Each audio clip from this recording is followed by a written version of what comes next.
Hello everyone, welcome back to my channel. কেমন আছো সবাই? আশা করি সবাই খুব ভালো আছো। আমিও খুব ভালো আছি, তবে একটু গায়ে হালকা জ্বর আছে। আজকে দুটো স্পেশাল ঘটনা তোমাদের সাথে শেয়ার করব। প্রথমে তোমাদের বলেছিলাম আমি কিন্তু একটা ফুটেজ তোমাদের সাথে শেয়ার করব, ভিডিও ফুটেজ। দীঘার একটি হন্টেড হোটেল, যা তোমরা গুগলেও সার্চ করলে একদম প্রথম শিরোনামে তোমাদের জানিয়ে দেবে যে বাস্তবেই ওটা ভুতুড়ে হোটেল। তার সাথে একটি ভয়েস তোমাদের আজকে শোনাবো।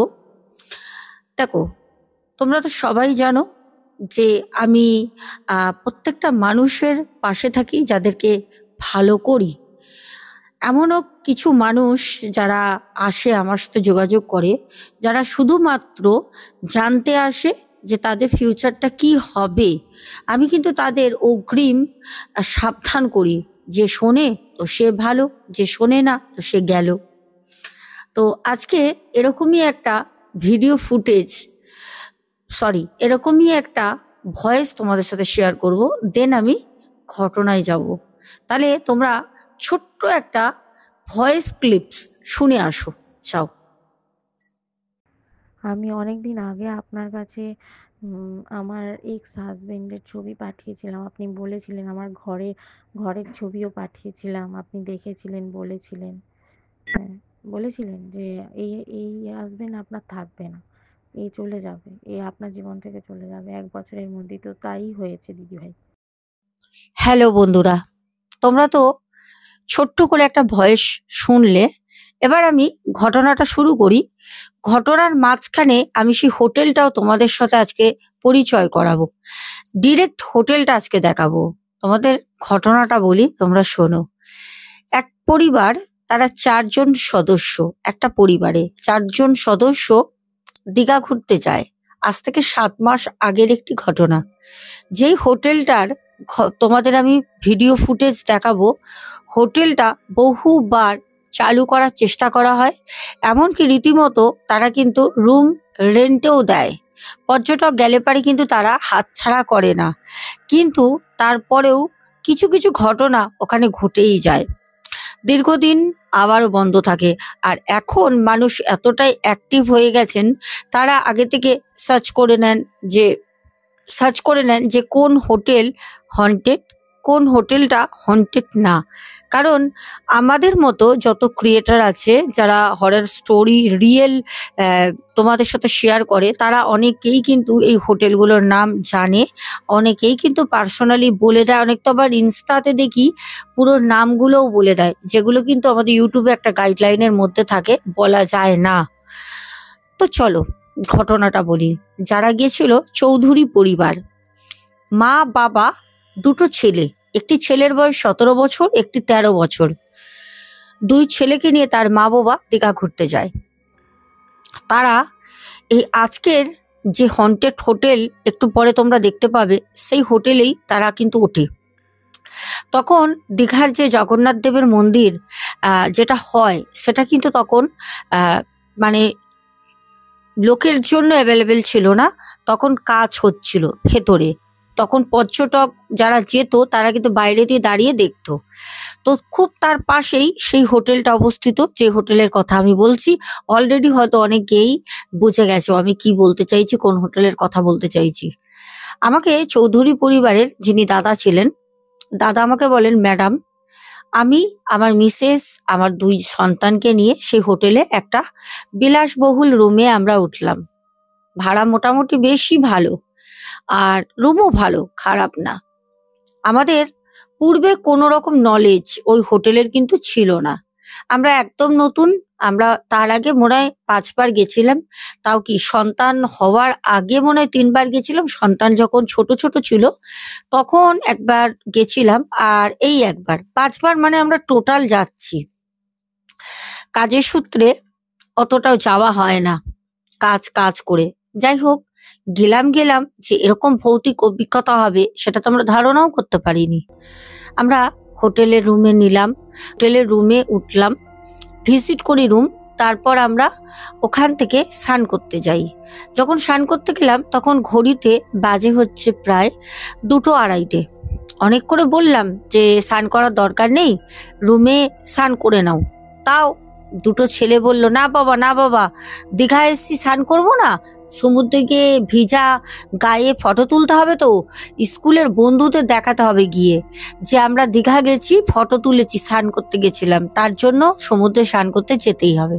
ছেলেদের কথা মতো গেলাম। সত্যি তো, সমুদ্রে এসছি, আমাদের বয়স হয়ে গেছে, হয়তো সেরকম এনার্জি নেই, কিন্তু ওরা তো বাচ্চা, ওরা তো সত্যিই তো বন্ধুদের সাথে ফটো শেয়ার করবে। আর এখন তো সোশ্যাল মিডিয়ার যুগ।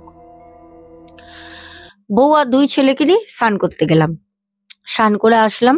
আসার পর রুমে এসে ফ্রেশ হয়ে সামনে অনেক খাবার, ছোট ছোট রেস্টুরেন্ট, বড় রেস্টুরেন্ট, নাম করা অনেক আছে। আমরা একটা রেস্টুরেন্ট ভিজিট করে খাওয়া দাওয়া করলাম। সে খেতে খেতে 4:30 বেজে গেল। তারপর খেয়ে আমরা রুমে এসে যে যার মতো একটু শরীর ছেড়ে দিই, কারণ জলে 1 ঘন্টা ঝাঁপানোর পর সমুদ্রে বাড়িতে এসে একটু ঘুম পাবেন, এটা কি কখনো হতে পারে? তার মধ্যে মাছে ভাতে বাঙালি আমরা। শুয়ে পড়লাম যে যার মতো, নাক ডেকে ডেকে রীতিমতো ঘুমাচ্ছি। বড় ছেলে উঠে মাকে ডাকছে, আমার কানে হালকা শব্দ আসলো। বলল, মা, কয়েকবার গেটে কেউ টোকা দিয়েছে, দেখো না মা, হয়তো রিসেপশন থেকে কোনো লোক কিছু জিজ্ঞেস করতে এসেছিল। তো দেখলাম আমার মিসেস বলছে যে তুই দরজাটা খুললি না কেন, দেখতে পারতিস তো। বড় ছেলে তার মাকে বলছে, না মা, বাবা বলেছে না যে হট করে দরজা টরজা না খুলতে, বাইরে এখন চারপাশে যা হচ্ছে, আমি তার জন্য দরজাটা খুলিনি। তুমি ওঠো না, উঠে দেখো না, এখনো মনে হয় দাঁড়িয়ে আছে বাইরে, কিছুক্ষণ আগেই গেটে নক করছিল। তখন আমার মিসেস বলল, কই রে, আমি তো প্রায় 5-6 মিনিট ধরে জাগনাই রয়েছি, শুনলাম না তো। নিজেদের মধ্যে কথোপকথন হচ্ছে শুনে আমি হঠাৎ করে উঠে বললাম, কি হয়েছে? বড় ছেলে বলল, বাবা, কেউ যেন অনেকক্ষণ ধরে ডোর বেল বাজাচ্ছিল, জানো, তোমরা কেউ শুনুনি? আমি বললাম, না, শুনলে তো আমি উঠেই পড়তাম, আমি তো শুনিনি। তখন ছেলে বলল, হ্যাঁ বাবা, দেখো না বাবা, এখনো মনে হয় দাঁড়িয়ে রয়েছে, কোনো দরকারি কেউ এসছে। আমি ছেলেকে বললাম, আচ্ছা ঠিক আছে, আমি দেখছি। বাইরে বেরিয়ে দেখলাম পুরো ব্যালকনি ফাঁকা, করিডরও ফাঁকা, সিঁড়িও ফাঁকা, কেউ নেই। কিছুটা এগিয়ে দেখলাম, না, কারোর কথাও নিচে শোনা যাচ্ছে না, আমরা দোতলায় ছিলাম। তারপর আমি আবার রুমে এসে বললাম, না না, হয়তো কেউ বদমাইশি করে করেছে, কেউই তো নেই। তখন ছেলে বলল, বাবা, আমি কিন্তু আবার শুনেছি, তুমি বলছো বদমাইশি করে, করতেও পারে, যাই হোক। আমি বললাম, যাকগে, যেই করুক না কেন, হয়তো আমরা ঘুম থেকে উঠতেই পারতাম না, কেউ নক করেছে বলেই আমরা ঘুম থেকে উঠে পড়েছি। চ, একটুখানি ঘুরে আসি, কারণ আমরা একটা রাতের জন্যই গেছিলাম। আমরা পরের দিন সকালবেলা ওই 9টা-10টার দিকে আবার কিন্তু চেক আউট করবো, আমরা বাড়ির দিকে রওনা দেবো, কারণ আমাদের তো কাজের এতটাই মানে চাপ, আমরা থাকতে পারবো না 2 দিন। তো সেখানে আমার মিসেস বলল, হ্যাঁ হ্যাঁ, চ, তোরা রেডি হয়ে নে। ছেলে দুটো খুব সুন্দর করে পরিপাটি হয়ে রেডি হলো, বউও আমার বেশ সাজলো, সেজে বলল চলো। আমিও একটা ভালো জামা কাপড় পরলাম। কাজের ব্যস্ততার মধ্যে যদি 4-5 বছর পর ঘুরতে যাই, তো একদিনে জানি কিছুই মজা হয় না সেরকম ভাবে, তবুও বউ বাচ্চার মুখের হাসি দেখে, ওদের আনন্দ দেখে নিজের তো একটু ভালো লাগে, ফ্যামিলি হ্যাপি, তো আমিও হ্যাপি। তো যাই হোক, বেরোলাম, নিচে নামলাম, রিসেপশন পুরো ফাঁকা, কেউ নেই। তো একবার হাঁক দিয়ে দেখলাম, দাদা কেউ আছেন নাকি, আমাদের একটু রাত হবে ঢুকতে। কোনো সাড়া পেলাম না অপর সাইড দিয়ে। যে যার মতো যখন বেরোচ্ছি, তখন দেখলাম অত সুবিশাল একটা হোটেল, তার সামনে একটা টোটো দাঁড়িয়ে। ওইখানে রিসেপশনের যিনি ম্যানেজার, মালিক, যেই হোক, সে ওখানে দাঁড়িয়ে পকেটে হাত দিয়ে গল্প করছে। পেছন দিকটা দেখে বুঝতে পারলাম এই সেই মানুষটি যে আমাদের রেজিস্ট্রেশন করিয়েছিল আসার সময়। তো সামনে এসে বললাম, দাদা আপনি এখানে দাঁড়িয়ে? বললো, হ্যাঁ স্যার, বলুন, বেরোচ্ছেন নাকি? আমি বললাম, হ্যাঁ বেরোচ্ছি, একটু রাত হবে আসতে। বললো, স্যার 10:30টার সময় তো গেটে তালা পড়ে যায়, 10:30, আপনি 11টার মধ্যে ঢুকবেন, 11টা দেরি করবেন না। কিন্তু আমি তো জানি বউ বাচ্চা নিয়ে 10টার আগেই চলে আসবো, তবুও বললাম ঠিক আছে, দেখছি। তারপর হাসতে হাসতে দুই ছেলের হাত ধরে বউকে নিয়ে চললাম হেঁটে হেঁটে সমুদ্রের দিকে। ওখান থেকে সমুদ্র বেশি দূরের পথ না। গেলাম ওল্ড দীঘায়। ওল্ড দীঘায় বসলাম, ওখান থেকে বউ ফুচকা খেলো, ছেলেরা নিজেদের মতো পছন্দের খাবার খেলো। আমিও দুবার বসে বসে চা, একটু ডিম সেদ্ধ, একটু পাঁপড়, একটু গরম ঘুগনি সবই টুকটাক খেলাম। অনেকটা সময়ের পর পেটটা বেশ ভার ভার লাগছে। আমি আমার মিসেসকে বললাম যে চলো খাওয়া দাওয়া করে রুমে চলে যাই, আবার তো বেরোতে হবে। তবে একটা কথা কি, আমরা যেহেতু একদিনের জন্য গেছি, আমরা সেরকম ভাবে জামা কাপড়ও নিয়ে যাইনি, আর সেরকম জামা কাপড়ও ছিটিয়ে টিটিয়ে রেখে দিইনি। আমরা জানি একদিনের জন্য আর কি লাগবে, ব্যাগপত্র গোছানো সেরকম কিছু নেই, ওই হাতে হাতেই চিরুনি ঢোকানোর মতো জামা কাপড় ঢুকিয়ে নেওয়া যাবে। বাড়ির পথে রওনা দিলাম, মানে হোটেলের পথে। আস্তে আস্তে একটা মার্কেটে ঢুকলাম। মার্কেটটার নাম নেউরু মার্কেট, ওল্ড দীঘায় অবস্থিত। দেখলাম প্রচুর মাছ, মাংসর দোকান, অনেক জামা কাপড়, অনেক গ্রোসারি শপ, একটা মায়ের মন্দিরও আছে। সব ঘুরলাম। ঘোরার পর একটা হোটেলে গেলাম। একটু হাঁটাহাঁটি করার পর খিদেটা পেলো, পেটটা একটু হালকা হলো। আমরা খাবার খেলাম। আমি নিরামিষ নিই, ওরা নিজেদের মতো চিকেন নেয়, বউ আমার কাতলা মাছ নেয়, এইসব খাওয়া হলো। খাবার পর বিলটা পে করে আমরা রুমের দিকে আসলাম। রুমটা যেন রোডের সাইডে হলেও যেন কিরকম না খা খা করছে, যেন একটা মানে ভয় দেখলেই যেন গাটা যেন শিরশিরিয়ে উঠছে। আমি আমার বউকে বললাম, বাবা হোটেলটা দেখো রোড সাইডে, এত আলোর মধ্যে অবস্থিত, কিন্তু কিরকম যেন একটা ছমছমে ভাব। তো আমার বউ বলল, হ্যাঁ লোকজন নেই, এত বড় হোটেল কোথায় লোকজন থাকবে, লোকজনই নেই। আমি বললাম, হ্যাঁ এখন তো সিজন, বেশ ভালোই তো দীঘাতে লোক আছে, কিন্তু এই হোটেলে লোক নেই কেন? তা আমার মিসেস বলল, কে জানে, ভুতুরে ভুতুরে হোটেল না তো। তা আমি তখন বললাম যে আরে না দূর, চলো তো, ভুতুরে হোটেল। যাই হোক, কথার প্রসঙ্গে সে কথা ভুলে যাই। আস্তে আস্তে ভিতরে যেতে দেখলাম রিসেপশনে সেই লোকটা বসে থাকা ঝিমাচ্ছে। আমি গিয়ে বললাম, ও দাদা, চলে এসছি, গেট বন্ধ করবেন তো, আর কি পর্যটক আছে নাকি? তখন বললো, না দাদা, আমি এই তো গেট বন্ধ করে শোবো, আপনাদের জন্য অপেক্ষা করছিলাম। আমরা যখন চলে যাচ্ছি পাশ দিয়ে, তখন লোকটি আমাকে ডাকলো, ডেকে বললো, দাদা শোনেন। আমি বললাম, হ্যাঁ বলুন। তো বউ দুই ছেলে দাঁড়িয়ে পড়ে, তখন উনি বললেন যে না না, ওনারা আপনারা এগুন সিঁড়ি দিয়ে, আমি দাদার সাথে কিছু কথা বলবো, আসলে কোথা থেকে এসছেন কি করেন। তো তখন আমি আমার মিসেসকে বললাম, তুমি দুই ছেলেকে নিয়ে এগো, আমি কথা বলে আসছি। ওরা দেখলাম নিজেদের মতো হাঁটছে, ছেলে দুটো দৌড়াদৌড়ি করছে। তখন উনি আমাকে বললেন, দাদা রাতের বেলা কোনো অসুবিধা হলে আমাকে ফোন করবেন, বেরোবেন না। আমি বললাম, কেন বেরোবো না? বলছে, না এত বড় হোটেল তো, পর্যটক নেই, ভয় টয় লাগতে পারে, খাকা করছে তো হোটেলটা, এই আপনারা চলে গেলে আমি বাইরে লক করব, তারপরে কিছু কাজ আছে করে আমিও আমার নিচের রুমে শুয়ে পড়বো। তাই বললাম কিছু হলে পরে আপনি ফোন করবেন। তো আপনি তো রিসেপশনে ফোন করলে আমি রাতে পাবো না, কারণ আমি তো রিসেপশনে রাতে থাকবো না, রুমে ঘুমাবো। আপনি একটা কাজ করুন, আমার মোবাইল নাম্বারটা আপনি নিয়ে যান। তখন চৌধুরী পরিবারের দাদা বলল, না না, মোবাইল নাম্বার আপনার নিয়ে আমি কি করব? ও কোনো প্রবলেম হবে না। কি আর প্রবলেম হবে, জলের বোতল তো নিয়ে এসছি, আর ভেতরে তো সবই আছে, খাবার দাবার লাগবে না, থাক। তখন উনি জোর করে বললেন, দাদা রাতের বেলা কোনো প্রবলেম হতেই পারে, আপনি নাম্বারটা নিয়ে রাখেন। কিন্তু চৌধুরী পরিবারের দাদা অ্যাকচুয়ালি বিষয়বস্তুটা কিছু বুঝতে পারেননি, উনি নাম্বারটা নিলেন না। উনি বললেন, না না দাদা থাক, বলে উনি সিঁড়ি দিয়ে উঠে দোতলার রুম, ওনার রুমে কিন্তু চলে যান। দাদা বলেন, ম্যাডাম আমি গেলাম, গিয়ে আমি আর ছেলে বউকে এই কথা বলিনি, খামোকা একটা রাতের ব্যাপার, কি এইসব বলবো, ভয় টয় পাবে। আর সত্যি মানে রুমটা খা খা করছে, মানে পুরো হোটেলটাই যেন গিলে খেতে আসছে। আর একটা দুটো পর্যটক থাকলে একটা ভালো লাগে না, গান টান চলে, টিভি চলে, লোকজনের আওয়াজ শোনা যায়, কিন্তু এখানে তো কেউ নেই।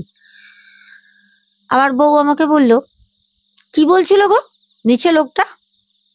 আমি বললাম, ও কিছু না, বলছিল কোথায় থাকেন, আর একদিন থাকতে পারতেন তো, একদিনে কি দীঘা ঘোরা যায়, এখানে আরো জায়গার কথা বলছিল।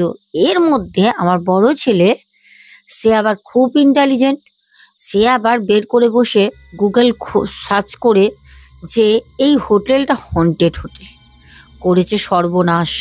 আমাকে ছেলে বলছে, বাবা বাবা সর্বনাশ করেছে বাবা। আমি বললাম, কি হয়েছে রে? বলছে বাবা জানো এই হোটেলটা হন্টেড হোটেল। আমি বললাম হ্যাঁ কি বলছিস, তুই কি করে জানলি? হ্যাঁ হ্যাঁ। তখন বলছে বাবা এদিকে এসো। আমার বউ তো মুখ শুকিয়ে গেছে, ছোট ছেলে তো ভয়তে মাকে জাপটা ধরেছে, ওমা ওমা কি হবে মা, রাতে ভূত দেখবো। আমার বউ বলছে আরে না দাঁড়া তো। সাথে সাথে খুব কৌতূহল বশত ছেলের কাছে এগিয়ে গিয়ে দেখলাম হ্যাঁ সত্যি তো, গুগলে সার্চ করলে দীঘা হন্টেড হোটেল বলে তোমরাও দেখতে পারো, তোমরাও সার্চ করলে পাবে। আরো অনেক হোটেল পেয়ে যাবে সার্চ করলে, যেগুলো আমার মুখ থেকে তোমরা অলরেডি শুনেছো। তখন আমি দেখে চক্ষু চড়ক গাছ, এ কি লাস্টটা আসলাম দীঘায় হন্টেড হোটেলে, কি হবে এখন? গুগলে দেওয়া রয়েছে, মানে এখানে পাবলিকালি করা রয়েছে, পুরো পাবলিক জানে, আমরা জানি না, জেনে শুনে এই হোটেলে মরতে আসলাম। প্রচন্ড ভয়ের আর প্রচন্ড চাপের একটা সিচুয়েশন তৈরি হলো। যাই হোক আমার মিসেসকে বললাম তুমি চিন্তা করো না, তুমি একটা কাজ করো, ছোট ছেলেকে নিয়ে শোও, আমি বড় ছেলেকে নিয়ে শুচ্ছি। যেহেতু অনেক ডবল বেড ছিল, তো সেরকম করে আমরা বেশি সময় নষ্ট না করে শুয়ে পড়ি, জানি রাতে ঘুম হবে কি হবে না। তখন ভাবছি তাহলে কি সেই দাদা আমাদের এই কারণেই বলছিল নাম্বারটা নিয়ে যান, আমি কিন্তু বুঝে উঠতে পারিনি। ঠিক আছে এখন তো আর কিছু করার নেই, কি আর হবে। আমি বললাম যত যাই হোক কেউ দরজা খুলবি না আর ভয় পাবি না, আমাদের ডাকবি। ওদের দুজনকে বললাম, শুয়ে বললাম। আমাদের সারা রাতে কত না আবার শুনেছি, কত কিছু না শুনেছি, সেই অভিজ্ঞতা এখন বলবো। রাতের বেলা প্রথমেই মনে হচ্ছে যেন দরজার সামনে কেউ দাঁড়িয়ে কাঁদছে, ঠিক আমাদের দরজার সামনে দাঁড়িয়ে কেউ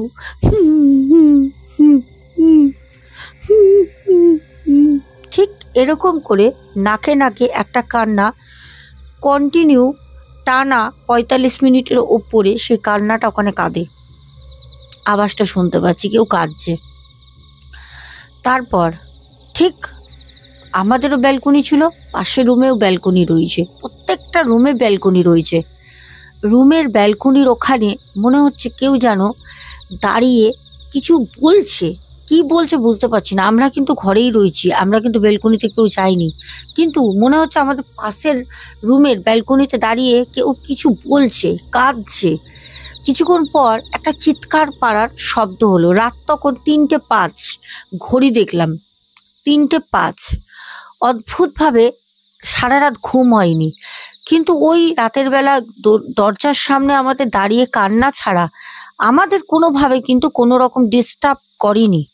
সকালবেলা কোনো রকমে আমরা খুব তাড়াতাড়ি ৮টা ৫ যখন ঘড়িতে বাজে ঘুম থেকে উঠি, ভোরের দিকে একটু চোখ লেগে যায়, হয়তো ১.৫-২ ঘন্টা ঘুমাই, উঠে কোনো রকমে রেডি হয়ে ওখান থেকে বেরিয়ে যাই। রিসেপশনে যিনি ছিলেন ওনাকে জিজ্ঞেস করতে উনি তখন বললেন কি বলবো বলুন, আপনারা এসছেন ঘর ভাড়া দিতে, ম্যানেজার বলেছে দিলাম, আসলে এই হোটেলে কেউ আসে না, তবে এই চৌধুরী পরিবার ওইখানে যখন ওনার এক বন্ধুকে পাঠায় থাকার জন্য না, ওই লোকটার খোঁজ করতে, তখন কিন্তু উনি আর নেই, যিনি ছিলেন অ্যাজ এ ম্যানেজার বা রিসেপশনিস্ট হয়ে তিনি কিন্তু রিসেপশনে আর নেই, অন্য এখন লোক রয়েছে। হয়তো উনি সবাইকে সত্যিটা বলতে বলে ওনাকে হাঁটিয়ে দেওয়া হয়েছে, কিন্তু যারা জানে তারা যায় না। এই ছিল চৌধুরী পরিবারের অভিজ্ঞতা। ওকে, তো হোটেলের তোমাদের আমি ভিডিওটা করেছিলাম, কারণ ওই সময় আমি ব্লগিং মানে করতে করতে আসছিলাম, ক্যামেরা অন ছিল, যার কারণে এত সুবর্ণ সুযোগ বহুবার যাওয়ার পরে দেখাতে পারিনি। আজকে তোমাদের আমি খুদ হোটেলটাও দেখিয়ে দিচ্ছি যে কোন হোটেল, তোমরা দেখে নাও, যাও। তো বন্ধুরা আমরা দীঘা থেকে রওনা দিলাম, এখন বাড়ির উদ্দেশ্যে আমরা যাচ্ছি। সত্যি খুব ভালো লাগছে, ঘুরতে আসতেও খুব ভালো লাগে, কাজে আসতে ঘোরা সব হয়ে যায়। আর এই হচ্ছে লারিকা ইন, ক্যামেরাটা ছিল তোমাদের সাথে শেয়ার করে দিলাম, যেটা তোমরা গুগলে সার্চ করলেও পাবে যে এই হোটেলটা হন্টেড, আমি নিজেও বলবো না। আর এখানের অভিজ্ঞতা আমি মনে করি মানে যতটা জানি অনেক মানুষ কম জানে। তো প্রিয় দর্শক বন্ধুরা, তোমরা হোটেলটা দেখে আসলে, এরকমভাবে আমি মনে করি না যে কেউ তোমাদের মানে ভিডিও করে হোটেল এরমভাবে দেখিয়ে দিতে পারে। আমি তোমাদের দেখিয়ে দিলাম কারণ এটা পাবলিক, বহু মানুষ জানে, যারা জানো না তারা আজকে দেখেও নিলে। এবার আমি তোমাদের আরও একটি ঘটনা বলবো, যেই ঘটনাটা রীতিমতো শরীরে শিহরণ জাগাবে তো জাগাবেই, রাতে তোমাদের ভাবাবে, তোমাদের মস্তিষ্কর মধ্যে ঘুরে বেড়াবে যে সোনা দিদিভাই কি ঘটনা শুনিয়ে গেলেন। তাহলে ঘটনাটা খুব মনোযোগ সহকারে প্রত্যেককে শোনো। ঘটনাটা আমাদের নিঝুম পাটায়, নিঝুম খাতুন, ওর বাড়ি হচ্ছে কসবায়। নিঝুম খাতুন আমাকে বলে, দিদিভাই এই ঘটনাটা আমার নিজের মামার সাথে ঘটে যাওয়া একটি ঘটনা। নিঝুম এক মুসলিম পরিবার থেকে বিলং করে। নিঝুম জানায় যে আমার মামা একজন তান্ত্রিক ছিলেন। খুব বড় মাপের না হলেও উনি কিন্তু ভালো জিনিস জানতেন। ওনার কাছে অনেক বিদ্যে ছিল যেগুলো উনি নিজের মধ্যে রাখতেন, কিন্তু মানুষকে উনি ভালো করতেন। নিঝুমের মামার ঘটনা আজকে তোমাদের সাথে শেয়ার করব। নিঝুম বলে, বিহারে আমার মামার বাড়ি। বিহারে ঘটনাটা ঘটেছিল। যখন ঘটেছিল সালটা ছিল 1984 সাল।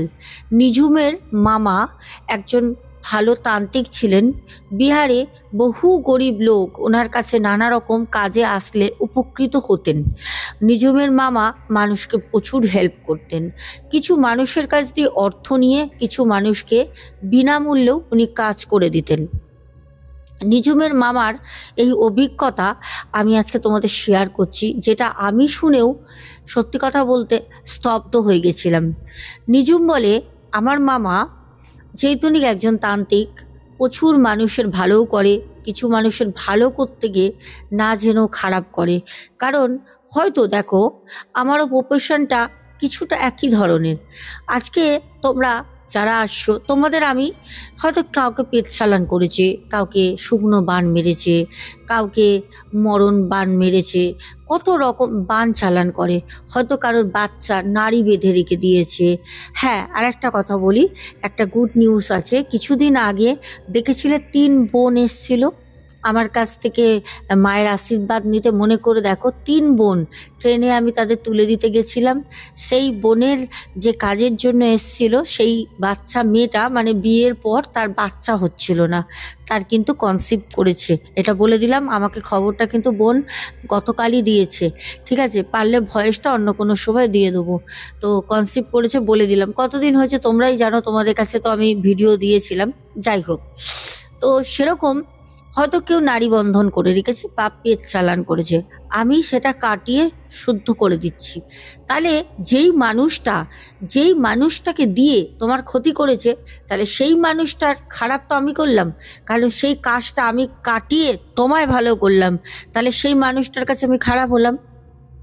এইরকমই কিছু শত্রু আমাদের কিন্তু হয়ে যায়। ঠিক আছে, যখন ভাবে গ্যারান্টি দিয়ে, চ্যালেঞ্জ দিয়ে, যখন এই মেয়েটা কাজ করছে যে গ্যারান্টি দিয়ে হবে তো হবে, এত দিনের মধ্যেই হবে, এরকম করে কেউ কাজ করাতে পারে না। লোকে বলে হ্যাঁ কাজ হবে, করে। আমার কাছে বহু মানুষ বলেছে, দিদিভাই কাজ তো করিয়েছি, কিন্তু একটা বলেছে এতদিন পর কাজ হবে, অতদিন হয়েছে, তারপর আর হয়নি, এফেক্ট নষ্ট হয়ে যায়। কিন্তু আমি যাকে কাজ করে দিয়েছি, যাদের তারা তাদের পরিবার নিয়ে খুব ভালো আছে। তো আমি তোমাদের সেটা প্রমাণ স্বরূপ তোমাদের কাছে শেয়ারও করি। নিঝুম বলে, দিদিভাই ঠিক আমার মামা তোমার মতো ছিল, মানুষকে বলে বলে কাজ করে দিত। কিন্তু একদিন আমার মামার সাথে একটা ঘটনা ঘটে, ভৌতিক ঘটনা। বলছে, যেহেতু আমরা জানি বিহারের ওই দিকে, তাও 1984 সাল, একটা লং ইয়ার্স। তো 1984 সালে তখন তো কোনো শৌচালয় ছিল না, এখন হয়েছে, কিন্তু এখনও কিছু কিছু জায়গায় শৌচালয় নেই। তারা মাঠে ঘাটেই সকালবেলা কিন্তু যায়।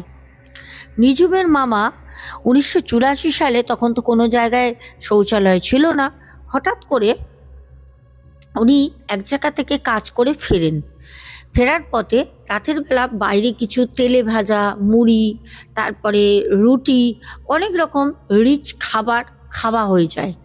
সে বাড়িতে আসে, তার শরীর অস্বস্তি লাগে, খাবারটা এত খাওয়া হয়ে যায়। তো সে তখন রাতের বেলা একটু হালকা হওয়ার জন্য একটা সামনে একটা পুকুর ছিল, পুকুরের পাশ থেকে গেলে একটা আমবাগান পড়ে। আমবাগানের ভেতরে একটা সাইডে সবাই যেত ওই সময়। তো সেই সময়টা ছিল আমের সিজন, প্রচণ্ড গরমের সময়। নদীর ধারে বসে মানে আহ, যে নিজের শরীরটাকে হালকা করবে, তো তার জন্য সে একটু হাওয়া লাগবে, কেন তার শরীরে অস্বস্তি লাগছে। সে তখন হেঁটে হেঁটে আমবাগানের ওইদিকে যায়। যখন সে আমবাগানের ওখানে গেছে, গিয়ে সে তার কাজ সারে, কাজ সেরে নদী থেকে সে পরিষ্কার পরিচ্ছন্ন হয়ে যখন সে উঠে আসছে, তখন সে লক্ষ্য করলো তার পেছনে কিছু ধূপ ধাপ ধাপ ধূপ ধূপ ধাপ করে শব্দ হচ্ছে। তখন নিজুমের মামা বুঝতে পারে যে নিশ্চয়ই আম পড়ছে। অনেকক্ষণ সে আলো আঁধারের মধ্যে ছিল, অনেকটা সময় অন্ধকারটা তার আর মনে হচ্ছে না, সে স্পষ্ট মাটিতে পড়ে থাকা আমগুলো দেখতে পায়। তখন সে ভাবলো, যখন আমি বাড়ির পথে যাচ্ছি, তাহলে কিছু আম আমি তুলে নিয়ে যাই।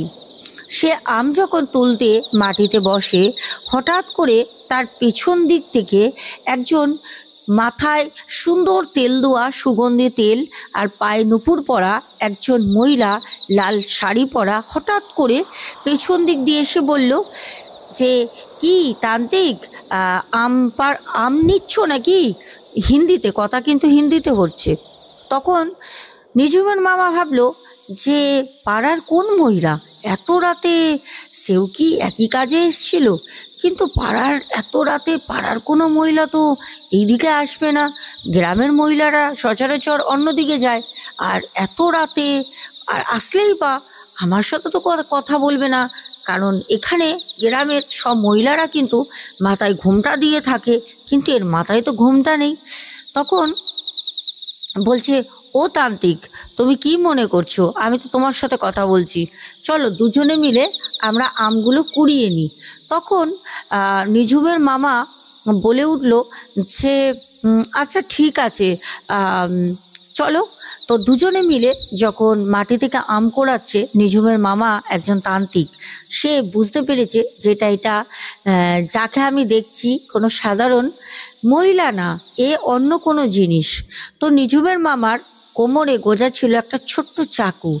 নিঝুমের মামা ঠিক সুবিধা বুঝে আস্তে করে আগে পেছু করে আম তুলতে তুলতে, যখনই নিঝুমের মামার সামনে দিয়ে সে মহিলা এগিয়ে গিয়ে সামনে নিচু হয়ে ঝুঁকে যখন আম তুলছে, তখন সাথে সাথে নিঝুমের মামা তার চুলের বিনুনিটা পেছন দিয়ে কেটে নেয়। যখন কেটে নেয়, তখন সেই মহিলা অত্যপ্ত ভাষায় নানা রকম গালিগালাজ করতে থাকে আর চিৎকার করে বলতে থাকে, আমার চুল আমাকে দে, আমার চুলের বিনুনি তুই কাটলি কেন তান্ত্রিক? তখন তান্ত্রিক একটাই কথা বলে যে, তুই আমার সাথে ছলনা করছিলিস, তুই জানিস না যে আমি তোকে বুঝেই যেতাম তুই কে, ডাইনি। তখন সে ডাইনি অনেক করে নিঝুমের মামার হাতে পায়ে ধরার জন্য চারপাশে ঘুরতে থাকে, যেন এত চিৎকার, এত কিছু হচ্ছে, মনে হচ্ছে যেন ওই আমবাগানের মধ্যে ঝড় উঠে গেছে। নিঝুমের মামা তাকে কোনো মতে চুলের বিনুনি দেবে না, কারণ জানে ডাইনির চুলের যত শক্তি চুলের বিনুনিতেই থাকে, কোনোভাবেই তাকে দেবে না। তখন সে একটাই কথা বলে, দেখ, তোকে আমি মেরে ফেলবো না, কিন্তু তোকে আমি বশে রাখবো, আমি যা বলবো তোকে তাই করতে হবে, বল করবি? তখন সেই ডাইনি উপায় খুঁজে না পেয়ে বলে, ঠিক আছে, বল কি করতে হবে। তখন নিঝুমের মামা বলে, তুই আমার সাথে আমার বাড়ি যাবি, আমি আমার বাড়িতে একা থাকি, কেউ থাকে না, তুই আমার বাড়িতে যাবতীয় রান্না বান্না, উঠোন পরিষ্কার করা, আমার জমি জায়গা দেখা, নানা রকম কাজ সব তুই করবি, তুই আমার বাড়িতে থাকবি। তখন বলে, ঠিক আছে তান্ত্রিক, কিন্তু যাওয়ার আগে দুটো কথা তোকে বলবো। তখন নিঝুমের মামা বলে, কি বলবি বল। তখন বলে, যদি চুলের এই বিনুনি আমার খুঁজে আমি পেয়ে যাই, সেই দিন তোর দিন শেষ, কারণ সেই দিন আমি তোকে কিন্তু মেরে ফেলবো, কেউ বাঁচাতে পারবে না। তখন নিঝুমের মামা বলে, ঠিক আছে, তুই যেই দিন পেয়ে যাবি সেই দিন তুই আমাকে মেরে ফেলিস, কিন্তু তার আগে তোকে আমি যা বলবো তোকে কিন্তু সেইটাই করতে হবে। তখন সেই ডাইনি বলে, ঠিক আছে। ডাইনি আস্তে আস্তে গজগজ করতে করতে পেছনে চিৎকার করতে করতে আরো একটি কথা বলে যে, আমি কোনো দিন বসে থাকতে পারবো না, আমাকে কিন্তু সারাক্ষণ তুই কাজ দিতে থাকবি, তাহলেই কিন্তু আমি তোর সাথে থাকবো, নালে কিন্তু আমি খুব জ্বালাবো, উৎপাত করব, তোকে আমি শেষ করে দেবো জ্বালিয়ে জ্বালিয়ে। তখন তার মামা বলে, ঠিক আছে, যে চল, আমি তোকে সব সময় কাজ দেবো, তুই চিন্তা করিস না। নিজুমের মামা তাকে বাড়িতে নিয়ে আসে। সে একা থাকতো। সেই ডাইনি রান্না বান্না, উঠোন পরিষ্কার করা, ঘর পরিষ্কার করা, কাপড় কাচা সব করে দিত, কারণ তাকে পুরো ওই চুলের বিনুনি লুকিয়ে রেখে বশে করে রেখেছিল। দিন যায় দিন যায় দিন যায়, 1টা মাস কেটে যায়। সবাই ভাবছে যে কি ব্যাপার, 10 মিনিটের কাজ 3 মিনিটে করে ফেলছে। যদিও নিজুমের মামার ঘরের আওতার বাইরে কেউ আসতো না, কারণ সে কাউকে অনুমতি দেয়নি তার বাড়িতে বিনা পারমিশনে কেউ ঢুকুক, কেউ আসতো না। যদি কেউ আসতো কোনো দরকারে, তাহলে বাইরে দিয়ে ডাকতো, আগে হাঁক দিয়ে তারপর আদেশ করলে তারা ঘরে আসতো গ্রামের লোক। এরকম করে 1 মাস পর যখন আর কোনো রকম কিছু হচ্ছে না, কি কাজ দেবে, তখন নিজুমের মামা তারই মতো একজন বন্ধু, মানে সেও তান্ত্রিক, তাকে সব কথা শেয়ার করে যে আমার বাড়িতে এরকম একজনকে এনেছি, সে তো আমার বশে রয়েছে, কিন্তু তাকে আমি কি কাজ দেবো, সে তো আর কত কাজ করবে, মানে একটা তুমি মানুষ বলো বা যাকেই বলো, কত কাজ দেবে সারাদিনে, কত কাজ থাকে। তখন সেই যে তান্ত্রিক, মানে নিজুমের মামার বন্ধু, সে তান্ত্রিক বলে, তুই বাড়ির উঠোনে একটা লম্বা বাঁশ পোত, সেই বাঁশ থেকে ওকে সারাদিন নাবতে আর উঠতে বলবি, নাবতে উঠতে, সারাদিন নাববে সারাদিন উঠবে, সারাদিন নাববে সারাদিন উঠবে। যদি এই কাজটা করে তাহলে ও সব সময় ব্যস্ত থাকবে, ওর আর কোনো অসুবিধা হবে না। তো নিজুমের মামা তখন সেই ডাইনিকে বলে যে তোর কাজ, তুই সারাদিন এই বাঁশের উপরে উঠবি আর নাববি, উঠবি আর নাববি, এটা হচ্ছে তোর কাজ। তখন সে ডাইনি বলে, ঠিক আছে, আমি তাই করব। তো সারাদিন সে তাই করতো। এবার এরকম চলছে চলছে চলছে। দেখো, গ্রামে অনেক বাচ্চা থাকে যারা মাঠে ঘাটে খেলে বেড়ায়। এরকমই কিছু বাচ্চার দল একসঙ্গে মাঠে হৈ হৈ করে বল খেলছিল। একটা বল নিজুমের মামার বাড়ির আয়তার ভিতরে ঢুকে যায়। যখন সেই বলটা ঢুকে যায়, তখন অনেকেই সেই বাচ্চাটাকে বলে যে ওই বাড়ির ভিতর যাস না, কিন্তু বাচ্চাটা কারোর কথা না শুনে, সবার কথাকে অমান্য করে উড়িয়ে দিয়ে সে লুকিয়ে লুকিয়ে যখন ভিতরে ঢোকে, তখন বলটা নিতে গিয়ে দেখে একজন মহিলা দাঁড়িয়ে রয়েছে উঠোনের মধ্যে। সেই মহিলাও সেই ছেলেটাকে দেখছে, সেই ছেলেটাও সেই মহিলাকে দেখছে। সে বেরিয়ে এসে যখন তাদের ওই দলের সবাইকে বলে, তখন সবাই গিয়ে বাড়িতে বলতে কানাকানি হয়ে যায়, জানাজানি হয়ে যায় গ্রামের লোকের কাছে যে নিজুমের বাড়িতে একজন মহিলা থাকে। কারণ সবাই জানতো নিজুম তান্ত্রিকের বাড়িতে মানে কেউ থাকে না, নিজুমের যে মামা তার বাড়ির তান্ত্রিকের কেউ থাকে না, সে একা থাকে। কিন্তু লোকে যখন জানতে পারলো যে না, সে একা থাকে না, তার সাথে কোনো মহিলা থাকে, তখন গ্রামের যারা প্রধান মোড়ল সবাই নিজুমের মামাকে একদিন সন্ধ্যায় ডাক করে পাঠালো। তখন নিজুমের মামা বুঝতে পারলো একে আর রাখাটা ঠিক হবে না। তখন নিজুমের মামা কিছু না বলে সবার কথা শুনে চলে আসে বাড়ি। এসে সেই তান্ত্রিক বন্ধুকে তখন বলল যে আমি ওকে আর রাখতে পারবো না, আমি ওকে রাখতে পারবো না, তোর কাছে তো একটা জিন আছে, তুই ওকে বশে করে রাখ। তখন বলল যে আচ্ছা ঠিক আছে। এই কথাটা যখন বলছিল একদম বাড়ির বাইরে, আর ওই ডাইনিটা কিন্তু ঘরের মধ্যে থাকতো, মানে বাড়ির আওতার মধ্যে। আর যখন বাড়ির আওতার বাইরে একটা নিম গাছের পাশে দাঁড়িয়ে দুজনে কথোপকথন করছিল, তখন কিন্তু এই ডাইনি সেই বাড়ির আড়াল থেকে কান পেতে সব কথা শুনে নেয়। তখন ওই যে নিজুমের মামার বন্ধু ছিল তান্ত্রিক, সে তখন বলছিল যে তাহলে আমি কালকে আসবো শনিবার, তুই আমাকে দিয়ে দিবি চুলের বিনুনিটা, আমি ওকে সাথে করে নিয়ে চলে যাব মন্ত্র দ্বারা, আমি ওকে বশে করে রাখবো, তুই ঠিক করে রেখেছিস তো, ও পেয়ে যাবে না তো দেখ। তখন নিজুমের মামা বলে দেয় যে চালের ড্রামের ভিতরে আমি চুলের বিনুনিটা রেখে দিয়েছি, আর ও ওইখানে কখনো হাত পাবে না। চালের ড্রামের ভিতরে এমন জায়গায় রয়েছে, ও চাল বের করলেও ও পাবে না খুঁজে, ওর জিনিস রাখা আছে। আর সেই যে চুলের বিনুনিটা আপনা আপনি না নড়তো, নিজে নিজে নড়তো। তখন এই কথা শুনে ডাইনি সাথে সাথে চালের ড্রাম খুলে চাল ফেলে তার চুলের বিনুনি হাতে নিয়ে চুপচাপ সে গাছে উঠে বসে আছে। রাতের বেলা তার মামা আসে, নিঝুমের মামা এসে খাটে যায়, গিয়ে সে খাওয়া দাওয়া করে শুয়ে পড়ে।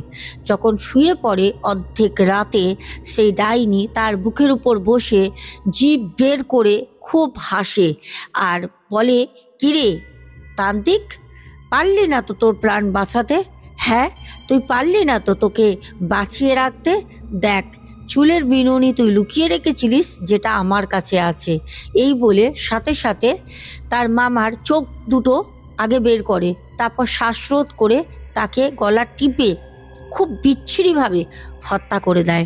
নিঝুমের মামা মারা যায়।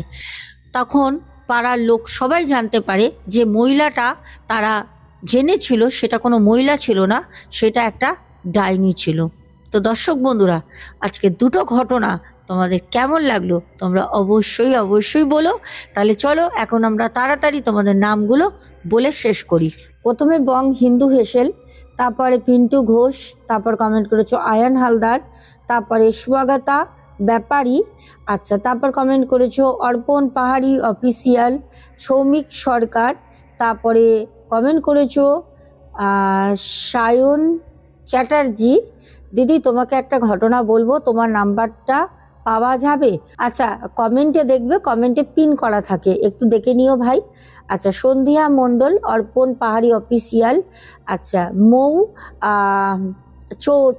মৌ চক্রবর্তী, তারপরে শিলা বসু, সুজাতা দাস, কৃষ্ণা ধারা, নীলিমা সিংহ, মণিদীপা ব্যানার্জি, রূপা দে, তারপরে অরিন্দম, মধুরিমা, সন্তোর দুনিয়া, শৃঙ্খা বণিক, মৌমিতা দাস, সুমনা ভট্টাচার্যা, সুকন্যা, দীপক হালদার, লক্ষ্মী কান্ত পান্ডা, আচ্ছা, সীমা দাস মুন্না, তারপর কমেন্ট করেছো পুষ্প দত্ত, সঙ্গীতা ধানি, সন্ধ্যা মণ্ডল, DSSB ফ্যামিলি, স্বপ্না বাচাল দিদি ভাই, তারপর ডালি দেবনাথ, তারপর কমেন্ট করেছো অ্যাঞ্জেলিনা সোরেন, তারপরে সুয়াতি কমেন্ট করেছো, আচ্ছা, তারপর কমেন্ট করেছো রীনা চক্রবর্তী, শ্রাবণী হাজরা, সুদীপ্ত ব্যানার্জি, পাপ্পু দে ভাই, তারপরে সুদীপ নন্দন, আচ্ছা, তারপরে কমেন্ট করেছো রীনা চক্রবর্তী দিদি ভাই, আবারও আমাদের বাংলাদেশ থেকে আব্দুল হক ভাই, তারপরে বাবন সাহা, কৌশিকী ঘোষ, কিষাণু মান্না, প্যান্থার গেমিং বয়টি, টুম্পা ব্যানার্জি, চৈতালি রয়, সোনালী মুখার্জি, তারপর কমেন্ট করেছো, তারপরে কমেন্ট করেছো সোমা দাস পরিবার থেকে, বাংলাদেশ থেকে মিম, তারপরে ডিলাইটফুল, রিয়েলি কার, রূপসা শেঠ, প্রদীপ দাস, তমাল মণ্ডল। অনেকে তোমরা কমেন্ট করেছো, তোমাদের অসংখ্য অসংখ্য ধন্যবাদ দেবো না আমি, অসংখ্য অসংখ্য ভালোবাসা। সবাই এরকম কমেন্ট করবে, পাশে থাকবে, ঘটনাগুলো শেয়ার করবে। আরও একটা কথা, সেটা হচ্ছে খুব তাড়াতাড়ি কিন্তু আমাদের পরিবার 50,000-এ পরিপূর্ণ হতে চলেছে। আর আমি অগ্রিম তোমাদের জানিয়ে রেখেছিলাম 50,000 যখন আমাদের কমপ্লিট হবে আমরা কিন্তু একটা মিট আপ রাখবো, মনে আছে তো? সেই বিষয় নিয়ে গ্র্যান্ড একটা কিছু করার পরিকল্পনা আছে, কিন্তু এখন কিছু বলবো না। তোমরা আসলে তোমরা বুঝতেই পারবে যে কি হতে চলেছে জীবনে। নতুনত্ব কিছু আমরা করব, আর যা হবে সেটা পরে হবে, এখন কিছু বলবো না। যাই হোক, এই বিষয় নিয়ে আমরা আসবো। তাড়াতাড়ি 50,000 পরিপূর্ণ করে দাও। এখনের মতো আসছি, tata, good night, love you too. সবাই খুব ভালো থেকো, দেখা হবে আগামীকাল।